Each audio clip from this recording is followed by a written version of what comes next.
And welcome back to episode number 5050 of Raise the Banner podcast. My It's a age. bit of a mile. Yeah, Ben's age. I know, come on, don't lie to the listeners. I mean, You're if I going- look you- like this at 50, I'll be throwing myself a hell of a party. That's fair enough. Anyways, yeah, it's myself as usual, McAtor here with Benny Ballgame Dearth, Zach Brewitt. How you guys doing tonight, boys? Great. Doing pretty well. All right, let's jump into it. No, let's start on the downside of things. Granted, the Patriots also lost, so it's not like we're going to be going up much. But the Boston Red Sox, they're officially, well, not officially eliminated, but they might as well be officially eliminated from the playoffs. I think their percent going into last night, or maybe it was this morning, I saw was a whopping 1%. There we go, 1% to make the playoffs. They're about 5 games back with 12 games to go. So, I mean, you do the math with multiple teams in front of them as well. Things really aren't looking too good. But I kind of just wanted to get your overall thoughts of like the last couple of weeks because I know we haven't talked about it. And, what's your overall feeling, I guess, going into an off season where we expect a lot of moves, but yet we have no idea what we can expect and want to expect. I'll start with you, Zach. Yeah, I mean, Ben just a dumpster fire really since the All-Star break. Just haven't done anything well, really. I think I saw today they have the second worst playoff percentage swing since the All-Star break. Like the Mariners are number 1, we're number 2 with like 36%. We're under 500 now officially. We were over 500 by 11 games before the All-Star break. So really nothing has gone well. I think just the bullpen's gassed. The starting rotation they've been at their limit for a while now. Ben, I know a couple of podcasts ago you talked about Tanner Houck being someone to watch as his innings continue to creep up and continue to, become his career high. And it's showing that we've kind of seen what we've seen from this team. And it's kind of what we expected, although they gave us a glimmer of hope again, before the first half of the season.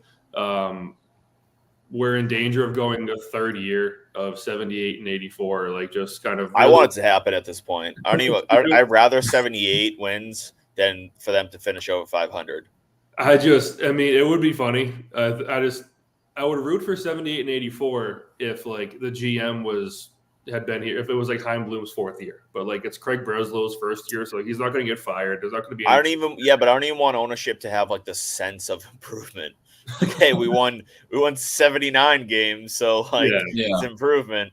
That's fair. I do hate John Henry with everything in my being. So that would be funny just to watch him be like, oh no, all these changes have improved, and it really hasn't.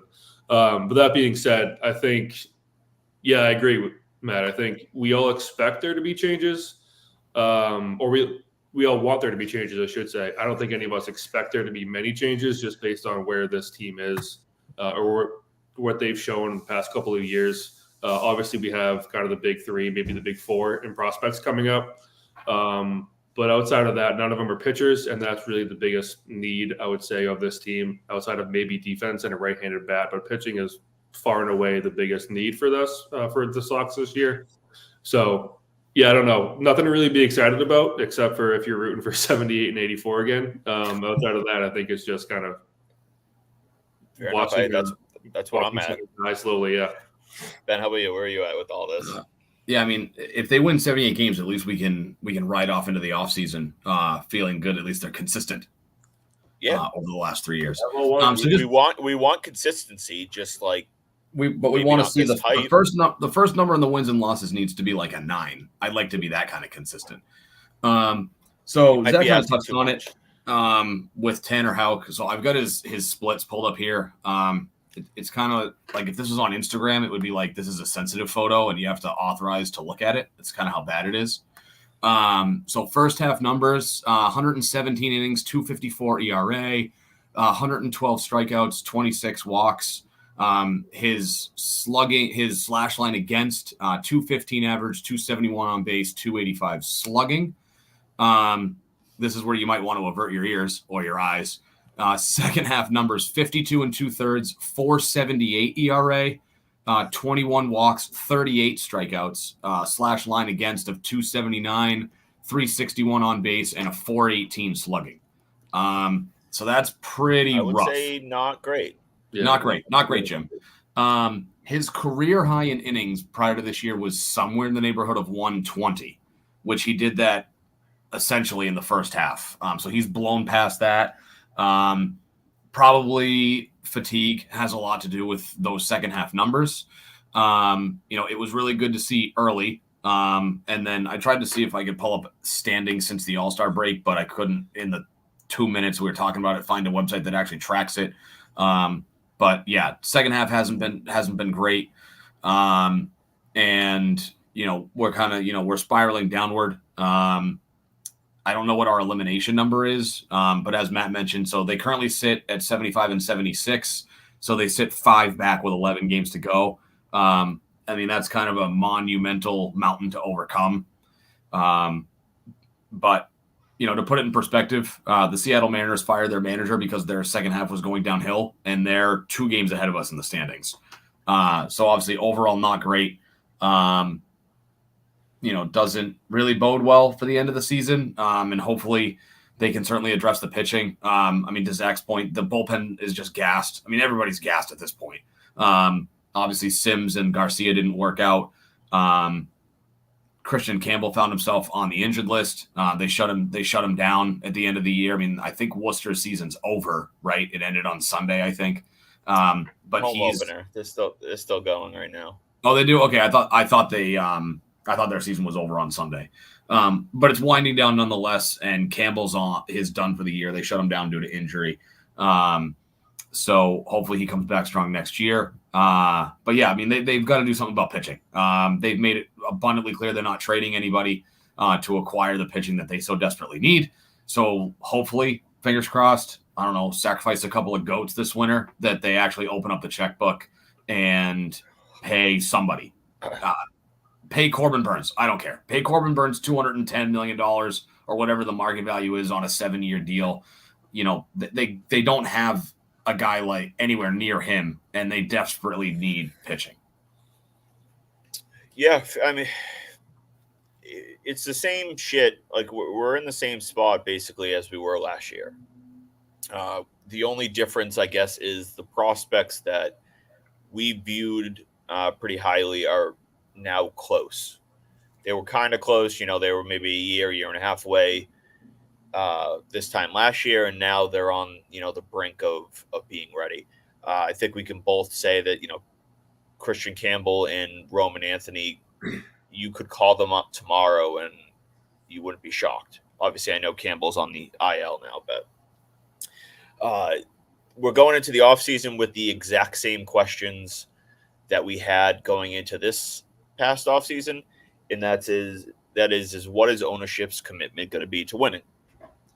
I think we don't have any clue whatsoever. And going into last offseason, I think we were optimistic that this was going to be the time. They were getting younger, they were getting better. Durant had broken out, Casas was here, Rafael had just come up, Bayo was here.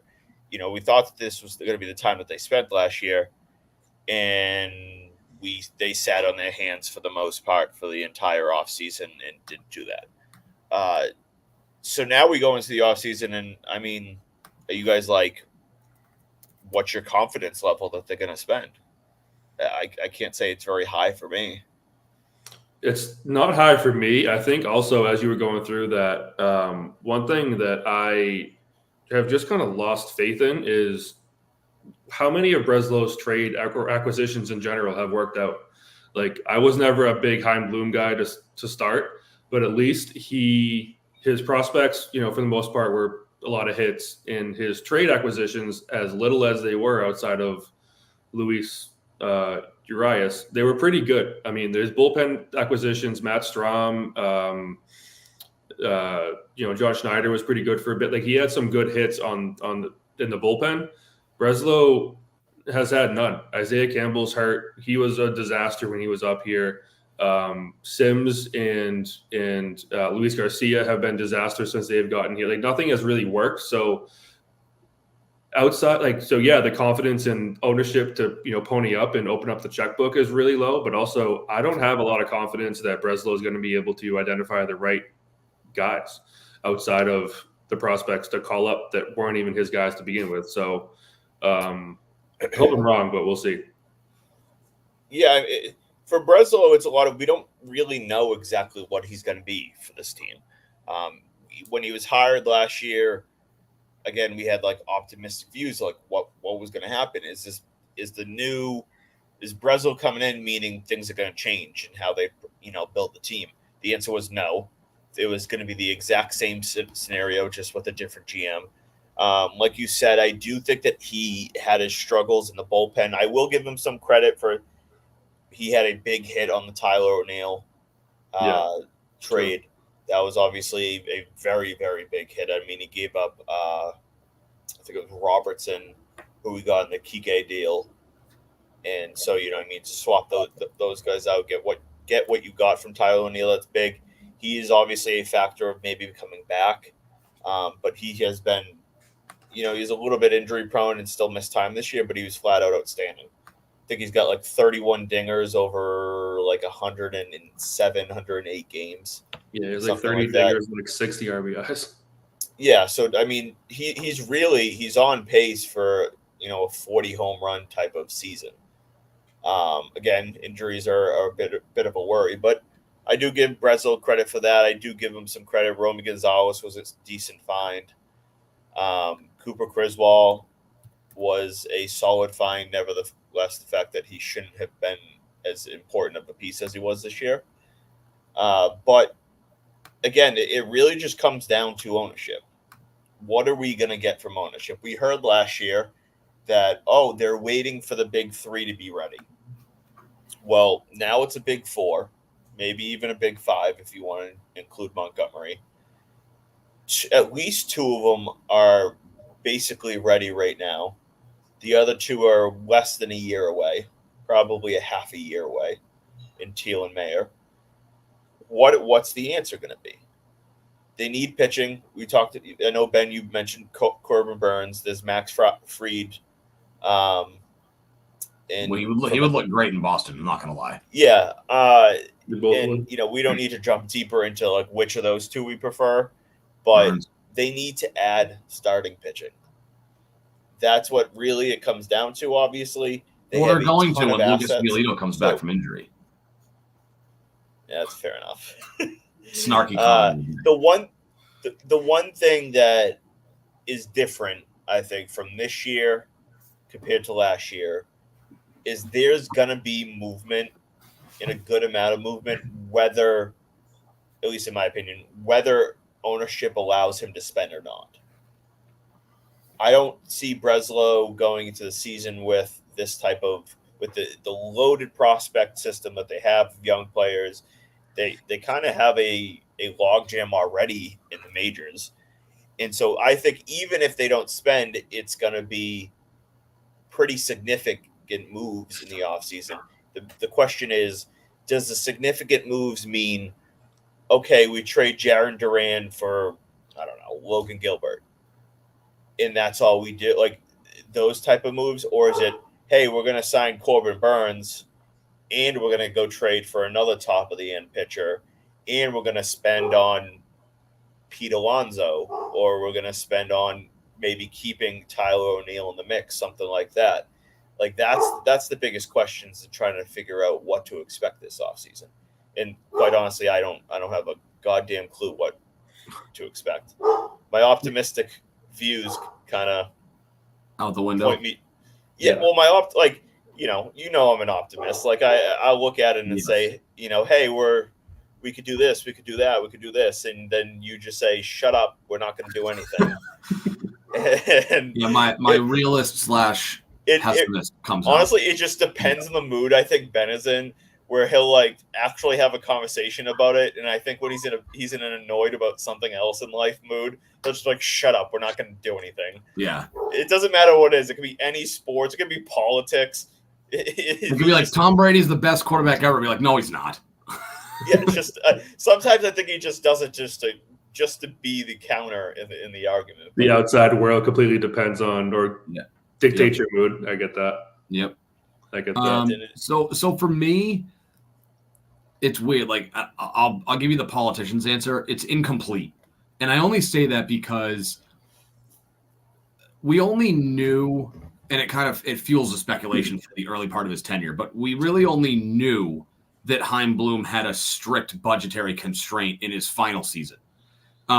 We can assume fairly confidently that he had other budgetary constrictions the prior 3 seasons. I think it would be wildly unrealistic to say that he had a blank check from ownership for 3 years, and then they just rolled out of bed one winter's morning and said, no, you can't spend our money anymore. So yeah, we know for a fact that they had limits on Bloom throughout his tenure. So having said that, and obviously we have it again this year where they put roughly the same, maybe slightly stronger of a constraint on Breslow. I say it's incomplete because my confidence in ownership is basically non-existent, but I don't know just because he hasn't done it for a full season, like a full winter after being the GM of this team. I don't know what Breslow's mindset would be having watched a Red Sox season and then going into an offseason coming up with and trying to execute a plan, right? So they hired him in what, October of 23, right? Yeah, It was October. Bloom got fired like at this time last year, like a couple days ago. And it was about like a month, I think, after that they ended up hiring Breslow. I just want to see October 25th is so a month from now, but last year. So end of October. So World Series is wrapping up. Red Sox season had been over for about a month at that point. So my point was he was obviously focused on his duties with the Chicago Cubs. So he doesn't. I mean, like the Tyler O'Neill trade, good. Other moves at the deadline, not so good.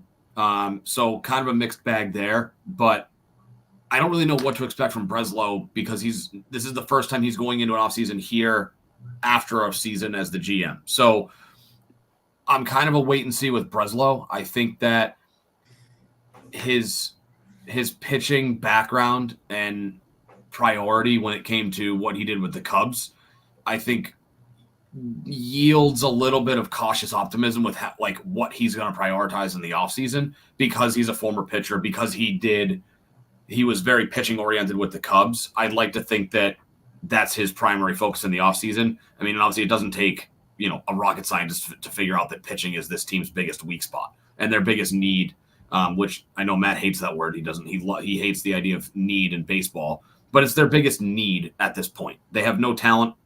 They have minimal talent in the starting rotation. So I don't know what to expect from him. Matt's famous for saying this, no GM is going to go into an offseason and say, I know I can spend $250 million, but I don't feel like doing it. I don't know. I lost confidence in Bloom's ability to spend the money correctly or what I think would be spending the money correctly. I just don't know what Bloom's going to do because they really haven't taken the reins off of him.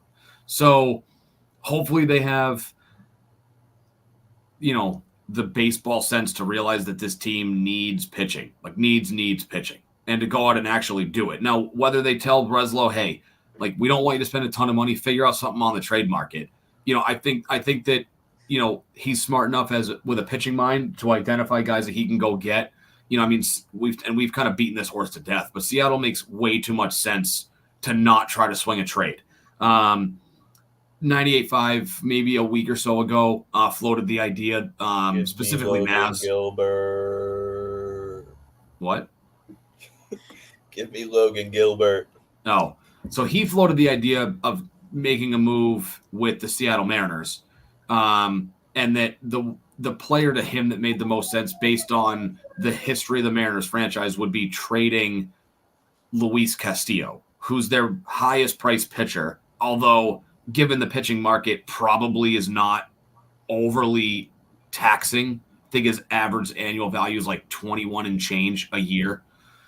Still a lot of money, and it's more money than they're paying for any pitcher on this roster. But they think that Luis Castillo could be on the market. The Mariners need offense. And I mean, Rosenthal floated, and there's rumors that he just gets this from the Red Sox in order to gauge public reaction. But Rosenthal, Matt, when was this? Late last week? Whatever. Yeah, it must have been late last week or middle of last week. It floated the idea that maybe the Red Sox would trade Tristan Casas, move Devers to first, and then go sign somebody like an Alex Bregman in order to acquire somebody from Seattle. Because I think that Casas could probably get you somebody like a Brian Wu or a Logan Gilbert, whereas those guys are cheaper, higher upside guys. They're younger than Luis Castillo. Castillo's, I think, 31. So certainly not ancient for a pitcher. But, I think Seattle just makes too much sense. But the question obviously comes back to, what is Breslow's approach going to be? So that's really where I come back to the incomplete part of it, because I don't believe ownership, like my confidence is probably like a 1 out of 10. I can't say it's a 0 because it's not impossible that they decide to say, okay, like we need to loosen the reins a little bit and spend some more money. I don't think that's out of the realm of possibility. So my confidence is a 1. I just don't know what to expect out of Breslow. Yeah, I mean, I think that they can. You don't know what to expect from Breslow specifically. We're pessimistic about ownership, obviously being willing to spend. But in terms of like what Breslow can do, we've seen so far, like I would say the one thing that we've seen from him in a general sense is that he's not afraid to make a trade.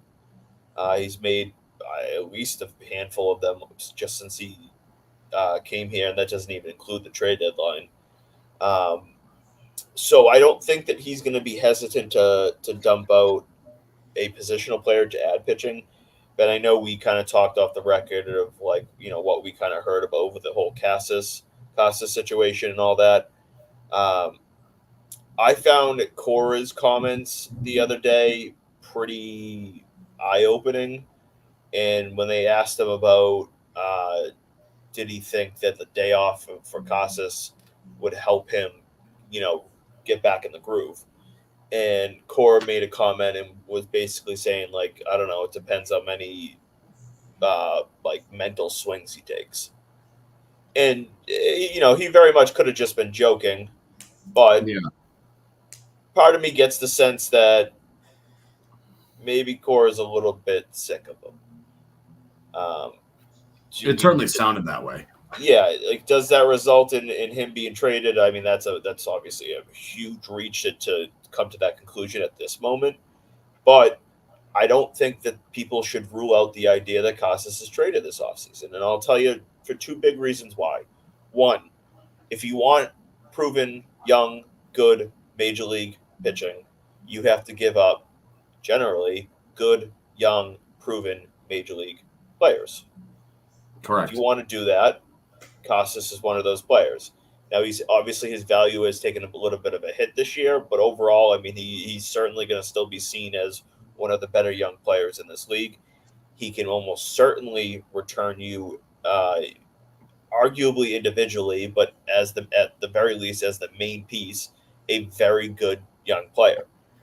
We know that the Mariners have asked for Casas as part of packages in the past. So if they say, if the Sox kind of, Cora and Breslow meet and say, hey, we need to move a left-handed bat. We don't want to move Jaron Duran. We don't want to move Willie Abreu. What are we going to do? Well, things kind of turn to Tristan Casas. So your question is, after that, what do you do at first? The seemingly popular response would be to move Devers to first. Is that something that you guys are open to, or are you just against that idea as a possibility? I'm very open to it. I think. Yeah. I mean, when the Rosenthal, again, I don't know if it was a leak, if it was just a idea he had, where he got it from, whatever. But when that dropped, it got me thinking. I really liked that idea because, I mean, Casas, as you said, Matt, is is kind of the next man up in terms of who could be traded if you don't want to move Abreu or don't want to move Duran for whatever reason. Devers has always been okay, if not subpar at defense at third, and we know that like when that happens at third, you transition over to first. We've seen it happen 1,000 times. And then Bregman, if you do go that route, he checks every single box that we need or that we will look for from a positional player standpoint. He's a righty power bat, great defense, and he's a proven winner. So that would be the position that would be the player that I would look to replace Devers, and that would be the move that I would look to make if we do decide to trade Casas. I would have no issue with it. The only difference would be like, is Bregman, or the only question would have would be like, is Bregman towards the end? And I don't know. But strictly from a player standpoint, I really like him. I've always been a huge fan of his. Yeah, I'm a big Bregman guy. What? I'm a big Bregman guy. Yeah. Like the person and the player. Yeah, 100%. The biggest question in the worry about it is if they made that move where they moved out Casas and they're like, all right, we're going to move Devers to first, they have to have a very strong contingency plan. Yeah, you have to know that you're going to get Bregman or someone of similar caliber. No, not even so much that. I'm talking about at first specifically. Okay. Like you have to have a backup first baseman that could be a startable guy. So whether that means like, you transition Devers there and you add a right-handed DH option. Obviously I'm not like, just as an example, but not him, Justin Turner. Yeah. Like that type of guy, where a guy that can be the DH but also play first base if need be. Again, I'm not saying sign him. He's past his prime. I'm all set there. But they would have to have some type of strong like plan B at first base. In addition to properly replacing him at third base. Yeah. But I as a whole, there goes my phone. I would trade Casas in a second if it means going to get like a Logan Gilbert. I know a lot of people don't want to hear that, but the reality is pretty simple. We have a loaded positional prospect farm system. We have very strong left-handed bats coming in. Roman Anthony is a left-handed bat. He's going to be here to stay for ideally the next 15 years because I want them to sign up to a 10-year or 12-year extension this offseason. I really do. Obviously, you got Teal as well. You got Duran. You got Abreu. You got I'm missing one other person. Obviously, Devers. Excuse me. All five of those guys are already just sitting there. Now we'll see what happens with Mayer and stuff like that, and where everybody ends up. But I like the idea, and I'll see you guys' thoughts on this. If you do move Devers to first, have Campbell at second, Story at short. In the long term, or at least in the semi-long term, put Mayer at third. There you go. If you believe in Mayer, isn't the knock on Mayer his defense? If there is a knock, no, he's not some like star-studded Gold Glove, but he's a above average defender. Upgrade over, maybe, arguably good defender. Okay. So I mean, moving him to third theoretically would be a little bit easier for him too. Yeah, he's not a guy that has incredibly huge range, right? But he's rock solid in the field overall. All right, I've always thought that he was like, the knock on him was that his defense was like below average or whatever the case. But I mean, I'd be fine with that or I guess okay with that. They've done it before with Bogarts and it didn't quite work out. So I'd be a little skeptical that it would be a similar sort of thing with Mayer if you did that. I know that like when Bogarts first came up, there was like a similar logjam. They tried to put him at third during that World Series run. Steven Drew. Yeah, because that was going to be a long-term. And again, it would only be probably a short-term option because the reality is Story is here to stay. Like, no, they're not trading him. No one's taking that deal right now, and they're not just going to cut the guy and eat, what is it, like 24 million or 22 million, something like that. So I think you kind of go into the season with Story as your starting shortstop, and you figure out the other two spots. And so if that means Devers goes over to first, or Devers even goes to DH, and you have a short-term filler at third or DH, or whatever it may be, until Mayer comes up, and I would put, like I said, I would put Mayer at third. You put Campbell at second. That way, you keep Rafaela in center field, and then you just kind of that way you have a little bit of a decent split, and then you can sign a right-handed DH bat, whether that's Tyler O'Neill, who's certainly an option. They could go big and kind of go and maybe get a guy like Pete Alonso. Is that a name you guys like? You'd be interested in? Pete Alonso. Yeah. I mean, there's definitely interest there. And just to backtrack, I'm definitely interested in Tristan Casas moving him. But I'm not interested in moving him unless they already have something in their back pocket as the second shoe that drops. Because if they go into this and they go, like, you pull a trade, hypothetically, you move Tristan Casas in a package that brings you back Logan Gilbert. And then you go, okay, now what do we do? I don't want them to be in that situation because then you're scrambling, because you're either going, okay, we either now have to sign a Pete Alonso or somebody else who can play first, or it becomes you're pigeonholed into moving Devers into first and then replacing it with somebody like a Bregman or obviously somebody else, right? I don't want that to be the scenario. I'd rather them have something in their back pocket where it's like, okay. Yeah, well, that's part of GMing, I feel. Like, yeah. you have to have a game plan. You can't just like, hey, we're going to move Casas and then just like, I don't know, we'll figure it out after. No, I kind of meant like, I want them to have the second shoe in their back pocket so that if they decide to pull the trigger on moving Casas, they already have the next plan is ready to go, as opposed to, okay, now that we've done this, now let's move it. Like, now we have to move into phase two, as opposed to they kind of already have phase two in their back pocket, so to speak. That way, in the event that they can't figure out an appropriate deal to move Tristan Casas, they're not really shooting themselves in the foot. In that instance, I think that you would probably need to sign that player first. You know what I mean? You don't want to trade Casas and then say, well, now we need a first baseman. Well, that's what I'm saying, right? Now we need a third baseman. Right, like you would have to have the conversation with either you have a conversation with Pete Alonso and say, hey, like we're looking to move Tristan Casas, and we have a standing offer where we can move him, and that opens up a spot for you. Like, here's a contract offer. What do you say? And then you kind of wait for Alonso to be like, yes, I'll sign the deal. And then you basically pull the trigger on both moves at essentially the same time. Or you have a deal where it's like, okay, like Devers is going to agree to move to first base, and we've already got the deal with Alex Bregman in our back pocket, so that now we can go negotiate the deal. We can move Casas, and then we can say, okay, Alex Bregman's coming over. You're going to play third. Devers is shifting over. The prospect piece of this. This is kind of multifaceted. So there'll be a couple of questions built into this. Given that Story really isn't movable, do you envision a scenario where Marcelo Mayer becomes very expendable in a trade?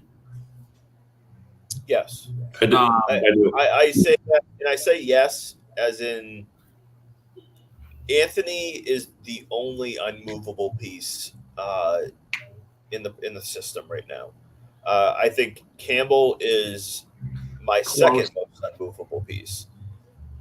Again, because I think he can play a little bit of everywhere. I would have comfort with Campbell at second, maybe short, and certainly in the outfield as well. Mayer is movable if the right situation comes across the table, and if Mayer ends up getting you a top pitcher, then pull the trigger. Like I said, other than Anthony, everybody's movable. Okay. Now, the second question I have is this. Given the size of both guys, do you envision a scenario where you could put Mayer at second and Campbell at third? Keeping in mind, Campbell is about 25 pounds heavier than Mayer and plays at 210. That is a behemoth of a human being at second base. Now, granted, he came up through the system. He has played second base. But given the fact that he's 6'3", 210, do you really think second base is an ideal fit for him when you've got somebody like Marcelo Mayer, who is 25 pounds lighter, possibly more agile? Every time I hear Campbell's size, it kind of shocks me. Like, you don't like when you think about 6'3", 210, I go catcher, outfielder, or corner infielder. Like, you don't. Well, no, just kind of like looking at him. You don't. He doesn't look like a guy who's 6'3", 210. Yeah, like when I watch him play, I'm like, all right, this guy. I don't know. Like, I feel like if I didn't already know his size, I would guess he's like 6 feet, like 190 or something like that, or 195, like something like that. But no, I don't. I think Mayer could theoretically play second, short, or third. I think Campbell could theoretically play all 3 spots. So yeah, I mean, it's really whatever they would feel most comfortable between the two. Playing them at either one at second or third. But again, like, it's other than Roman Anthony, anybody's available. Yeah, and I think like to parlay off of that, I think that I'd be, I don't want to say disappointed, maybe let down if they, or confused. Confused is a good way of putting it, like a head scratcher. If they don't make some kind of outfield move in the offseason, you could argue, I mean, obviously Tyler O'Neill's a free agent, and he'd probably cost a decent penny to bring back, I'm going to guess. You won't have to break the bank, but you're not going to get him on a deal. 2 years, $32 million. Yeah, or, I mean, given what is he, 30, 31? He'd probably want the qualifying offer. He'd probably want a 3-year deal, probably, factoring in the fact that he has. Well, that's the question. Injury. Do you give him the qualifying offer? 1 year, $21.5 million? I mean, I would, because he's going to turn it down. Yeah. All right, here's a question for you guys. Yeah. Let's play a little bit of roulette. Would you rather just say, give me a one-name answer for each question? Would you rather trade Abreu or Duran? Now, assume like projected value for each guy. Obviously, don't just take them for like which player would you rather keep. Think about what the projected return would be. Duran. Abreu. Okay. All right. Duran or Casas? Casas. Lefty power hitting first baseman is.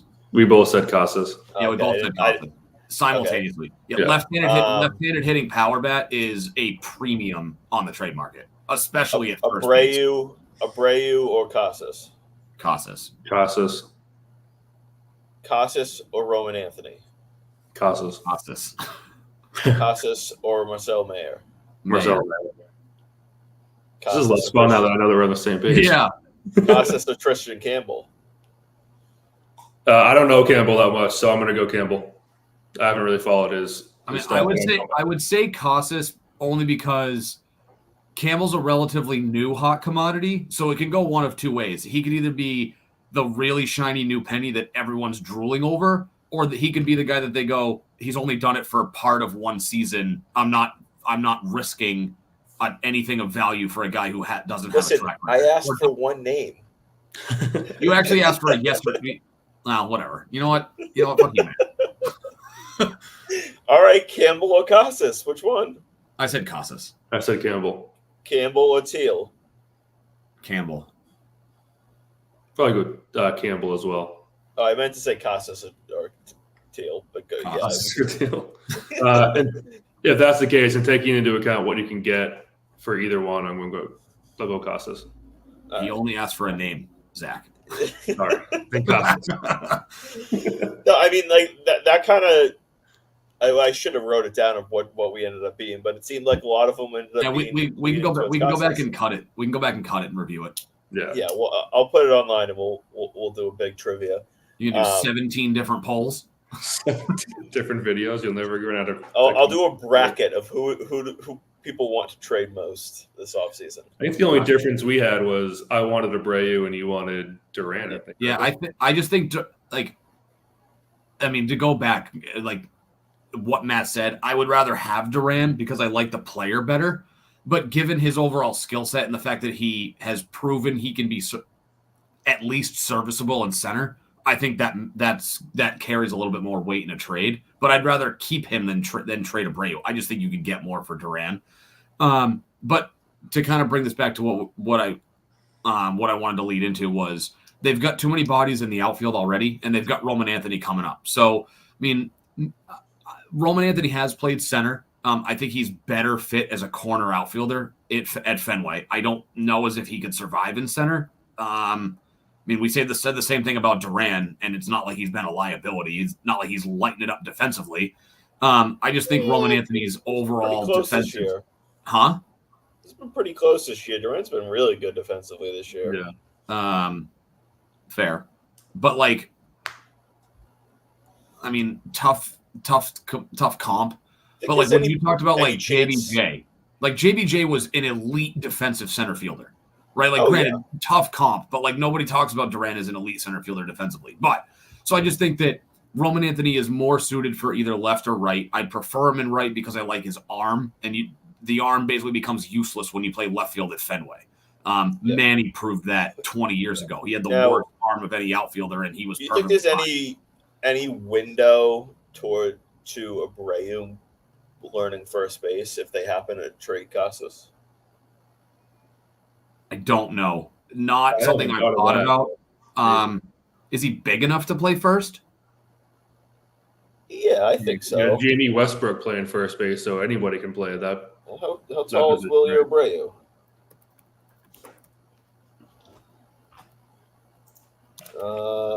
He's 5'10". He's not a first baseman. All right, I thought he was. Why did I thought he was closer to 6 feet? I mean, it's not like 5'10's that far away from 6 feet, but no, but another 2 inches make first base a lot more doable. If you had gone a different way with that would have been. That's what she said. All right. Hey, we put the explicit content label on this. Yeah. All right. No, so anyway, back landing the plane, something I never do. I think they have to make a move in the outfield. I mean, if Roman Anthony's coming up, so whether that means they move Duran to left, move Duran to left, Rafaela to center, and then move Abreu and put Roman Anthony in right. Move Abreu, shuffle, like, who really knows? But they have to do something, right? Because you can't have Duran, Abreu, Rafaela, Roman Anthony. Obviously, Yoshida's basically a DH at this point, but he can't play anywhere if he's not DHing other than outfield. Like, you've got to move one or two guys, and whether that's got to be a combination of probably not retaining Tyler O'Neill. Obviously there's other dominoes. Who really knows what they do at first, if they move Casas, if they don't, what that means for Devers if they do. But there's just such a logjam in the outfield, and Roman Anthony is practically knocking down the door to be here. So they have got to do something in the outfield and make space for him. And then, again, I think the logical thing is you trade Duran for pitching. Rafaela goes to center, and then you either move Abreu to left or you put Anthony in left just because Abreu is so comfortable in right. Like, that to me is a logical course of action, but they've got to do something in the outfield. Yeah, I mean, we'll see how obviously that shakes up, but I do want to transition because we've been rambling off about the Red Sox, and we could easily go for another hour and a half if we wanted to. But I do want to get some Patriots talk in. Sure. The Patriots fall to 1-1. Let's just start. What were your thoughts on week 2? How things played out, and kind of your updated feelings on, I guess, the progression of the season. I'll start with you, Ben.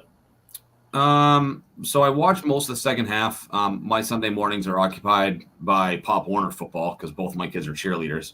So I don't get the. Although I'll get to watch the entire game tomorrow because it's on Thursday. I think overall, I was disappointed. They definitely had that. They definitely could have had that game won. Jacoby Brissett taking the sack right before the blocked field goal certainly didn't help things. It turned like a 32-yard field goal into a 48-yard kick, something to that effect. That number doesn't sound right. It was 30-some-odd yards, became a 40-some-odd-yard field goal. It gets blocked. Obviously, Seattle goes down the field, ties it, wins it, no T. So a game that they certainly could have won. But overall, I think that the team looks like they're operating more cohesively than they were at any point last year, which is not that that's hard to do, but certainly encouraging, especially when, you've got first-year head coach who's only got 2 games under his belt, and then all of your coordinators are first-year coordinators / play callers. So it's nice to see that the operation is running pretty smoothly.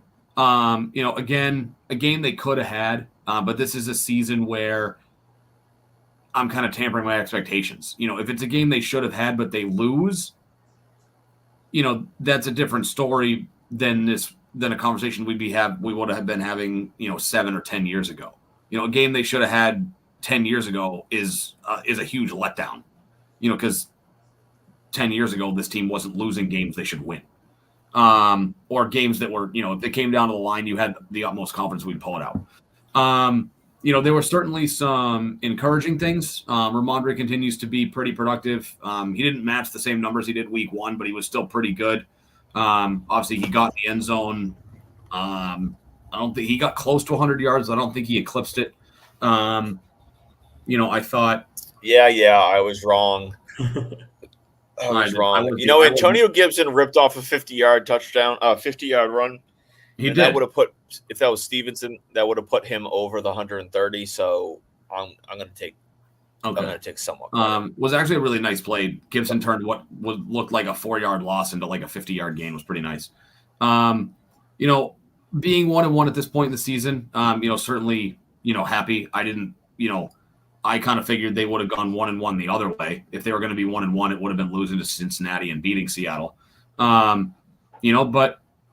I think this is a season where, if they can play, and it's kind of like the Red Sox, if they can just play competitive football throughout the course of the year, I think that's kind of a victory in my eyes, because they're building towards being a team that wants to win in the future. They're not a team that wants to win right now. Their focus is developing Drake May, figuring out the offensive line, and developing their young wide receivers. Makes sense, but, so, we'll see what happens tomorrow night. But, kind of one of those, they could have had this game. But, overall, I'm happier with what they are now versus where they were at any point last year. Fair enough. Zach, how about you? Also disappointed. I thought that was a game they absolutely should have won. But like Ben, I also had them going 1-1 through games, or weeks 1 and 2. Obviously, that changed when they beat Cincinnati. I too had them losing that game. So once they beat them, I thought 2-0 was very attainable. I thought the defense was, and for what it's worth, they probably should be 2-0. They should be 2-0. I mean, the defense I thought was bad.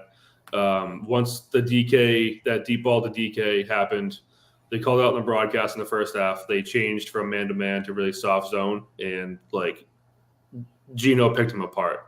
75% completion percentage or something like that. Really anybody he wanted to go to was, he was just picking us apart. The D line looked pretty good. Keon White continues to look like just a, younger version, better, more improved version of Judon. So that was fine. The O-line I thought was really bad. There was a play, it might have been the same play, the sack right before the field goal, block field goal, but where Owenu just got turned around, and within seconds he was in Brissett's face. And then the Antonio Gibson play that we talked about earlier. The only reason that was a 50-yarder was because he made a good play to break free of that tackle. Otherwise, there wasn't anything great about the offensive line, I thought. And Brissett, I don't know if it's receivers not getting open or what it is, but he was super slow to make reads. His delivery, his release is super slow. I thought there was far too much time, to make a decision, either pull it down and run with it or get rid of it to someone. Yep. I know once they kind of made the adjustments to take Hunter Henry out of the game, he had a really difficult time. So maybe that was it. They game planned for Hunter Henry and didn't have a backup. I don't know, but disappointed. They should absolutely be 2-0. We'll see what happens tomorrow night. I think the only way that they win that game is just more Jets dysfunction, because that roster is just 100% better in every capacity than ours. So, disappointed all around. Yeah. And you kind of hit the nail on the head with Onwenu. He was responsible for the Brissett sack. I don't know if there were other. I'm sure there were other plays if we went back and looked at it. He had a lousy game, but it was his protection breakdown that allowed Brissett to get sacked. And then the one number, and like I said, I didn't see the first half, so I don't feel like it didn't. Watching it didn't feel this way. But Brissett was pressured on like 50% of his dropbacks.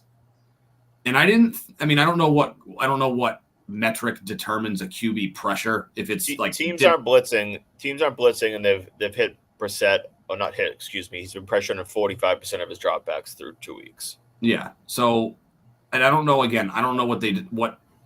what the threshold is for determining a QB pressure. It didn't feel like 50% watching the game, but he dropped back 32 or 33 times, and they pressured him 16 of those 32 or 33 dropbacks. But you hit the nail on the head. It was Onwenu's laps that essentially pushed them further back into field goal range, and obviously changes how Sly is going to kick that field goal. Obviously, the further you are away, the lower the trajectory needs to be. Now, granted, it looked like the guy broke through the line, and he was practically standing in front of the long snapper on the blocked field goal. But obviously, that changes how you protect against that. So it's offensive line. Thumbs down. Like the Seahawks defense, for what it's worth, they're not that great. I think they have a really good secondary.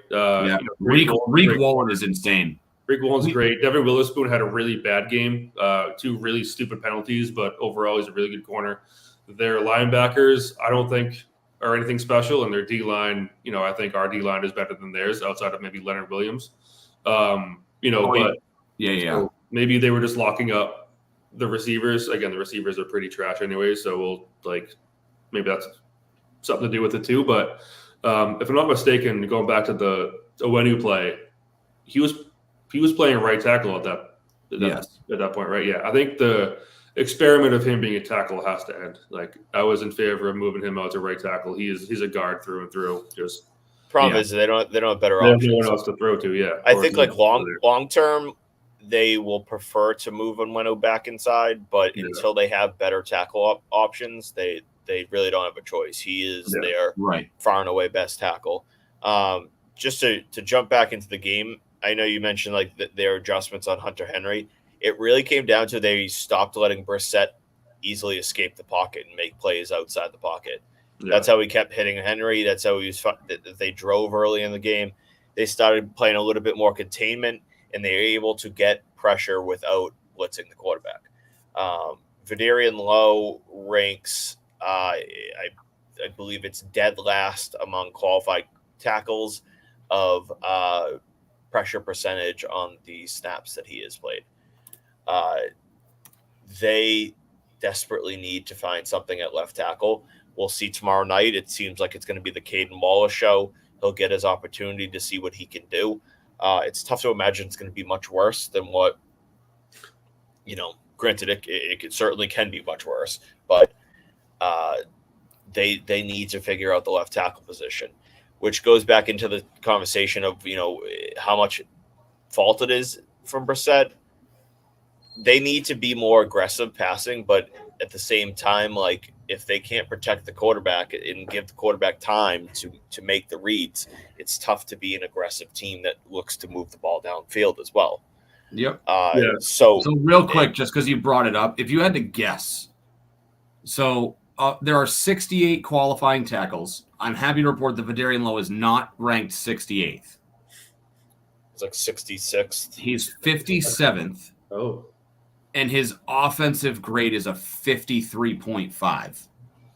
Okay. I saw a chart today, and he was in terms of, it was the highest percentage of pressures allowed versus the snaps or something like that. I forget. Yeah. One thing we can say is there's a guy that plays for the Rams, AJ R. Curry. I don't know if I'm saying that right. His pass block grade last week was a 1.9. Not good. No. I wouldn't say that that's very good. They need to figure something out there. Whether it's they're keeping an extra guy in or having that extra tackle on the line to help a little more often. I don't know exactly, but they have to start stretching the field a little bit more. They have to start taking a little bit more shots, and they have to start using, well, like Demario Douglas is in my opinion their best weapon outside of Stevenson. Yeah, use him. Yeah, the fact that he has, I think it's 2 targets through 2 games is just, it's asinine to me. He's way too quick. He's way too fast. He's way too elusive to look at that offense and say, yeah, him getting 2 targets is okay. Use him to his strengths. Get him in the flat. Get him going on crossers, whatever it may be.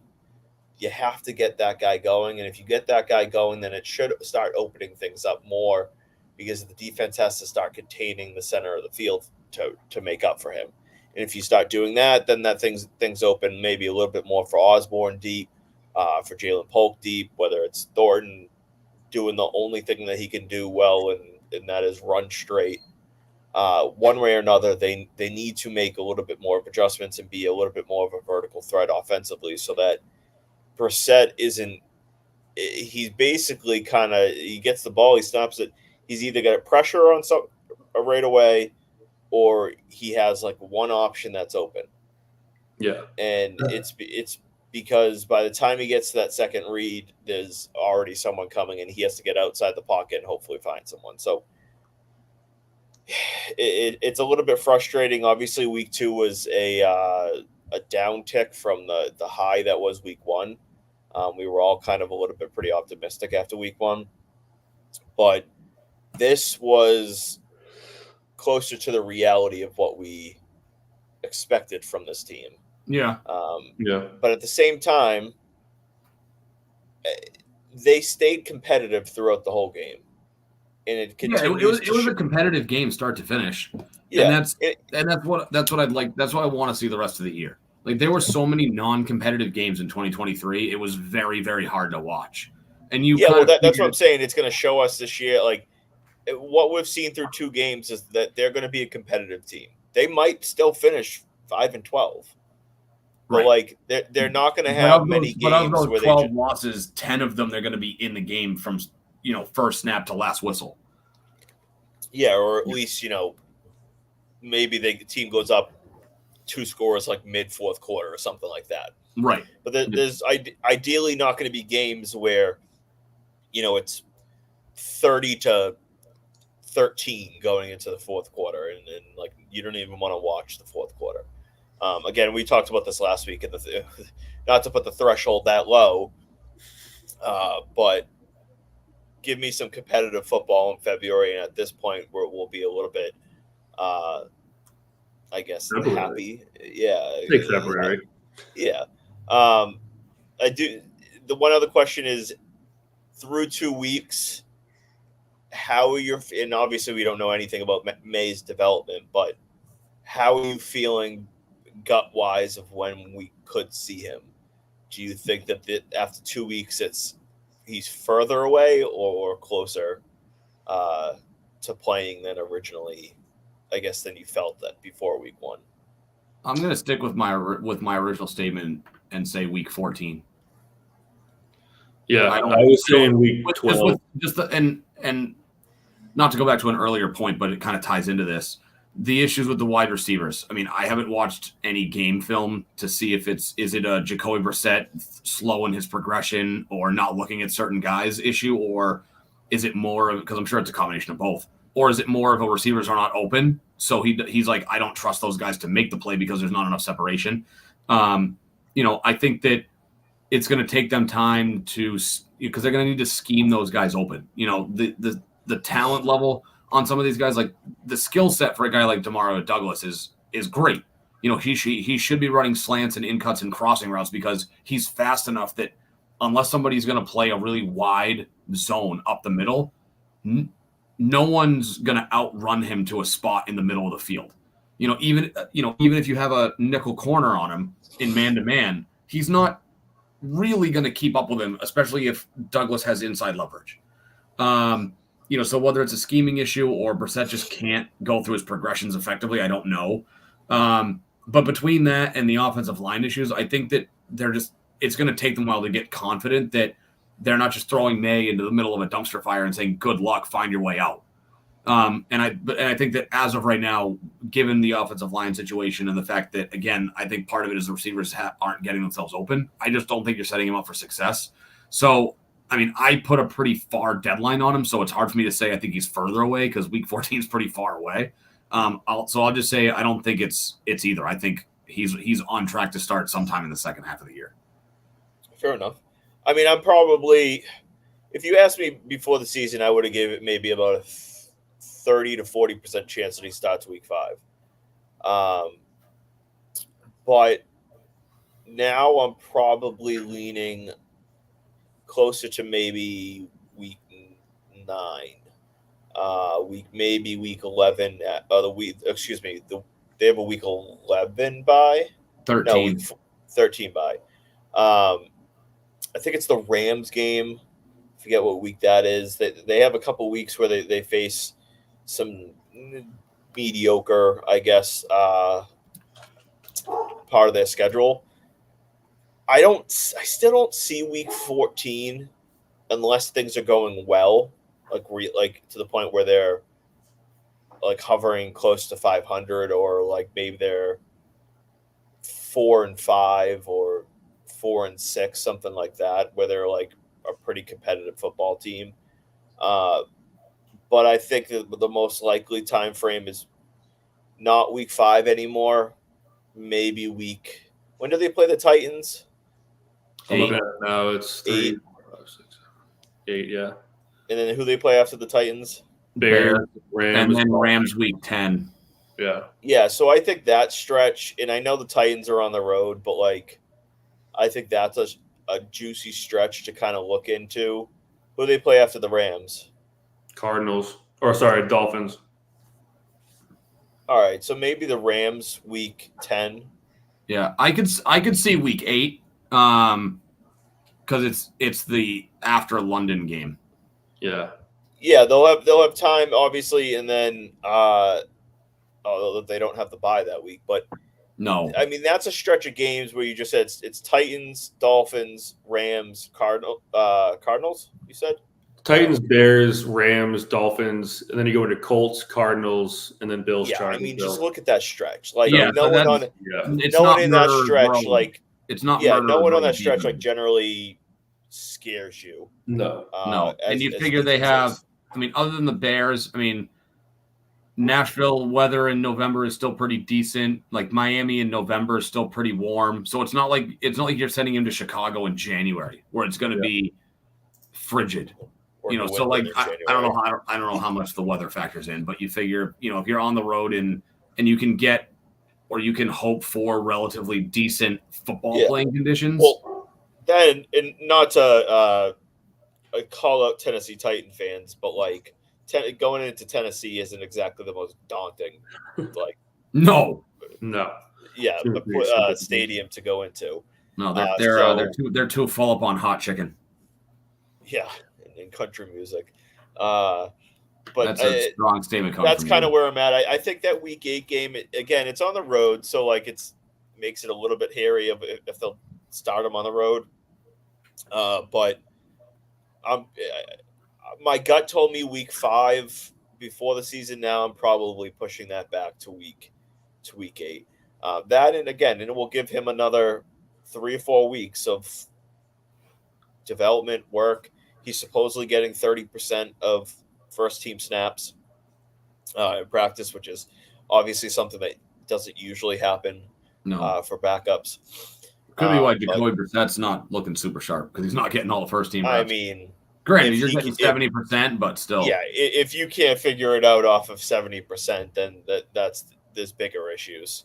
Yeah. You know what I mean? But all right, let's finish up here with our state your takes.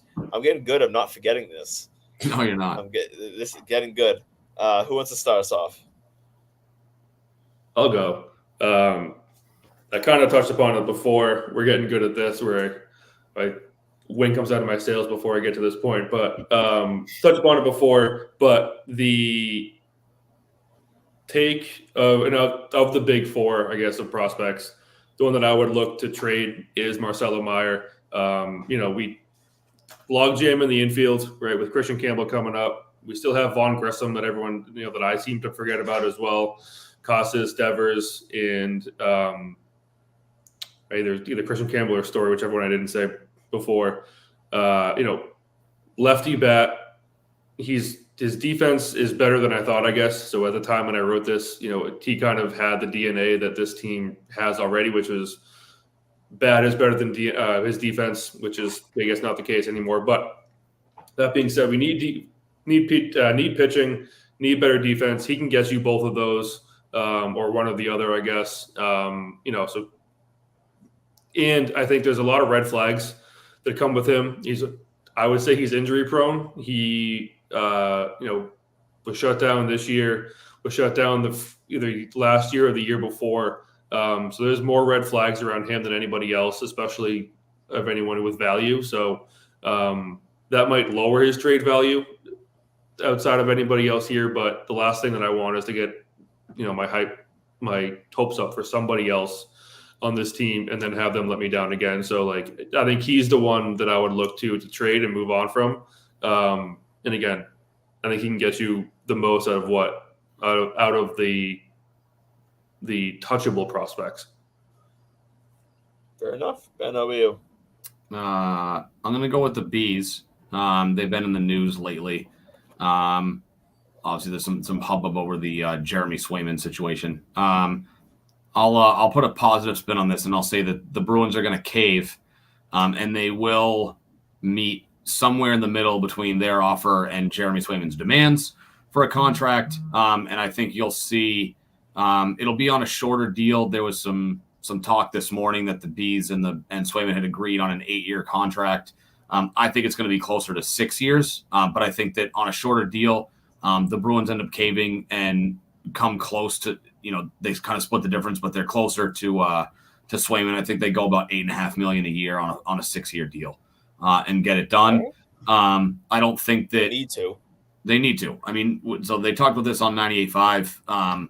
We're 10 years into Don Sweeney's tenure as general manager. The good is that they have the best record in hockey in the 10 years that he's been the GM, but they have no championships to speak for it. So they're basically the 1990 Atlanta Braves, 1990s Atlanta Braves minus the one World Series. So kind of a situation where I think he needs to, to make a move that's necessary. Swayman is one of their best players. They traded Allmark for Korpisalo, who graded out as one of the worst goalies last year. So you can't really, I don't think there's a ton of confidence going into the season if he's your goalie number one. But I think that, they do end up getting a deal done. It doesn't look great, but, I think they get a deal done for 6 years. And let's see, $8.5 million over 6 years is what, $51 million in total money. You tell me it's too late. I'm not doing math. Something like that. 6 times 8 is 48.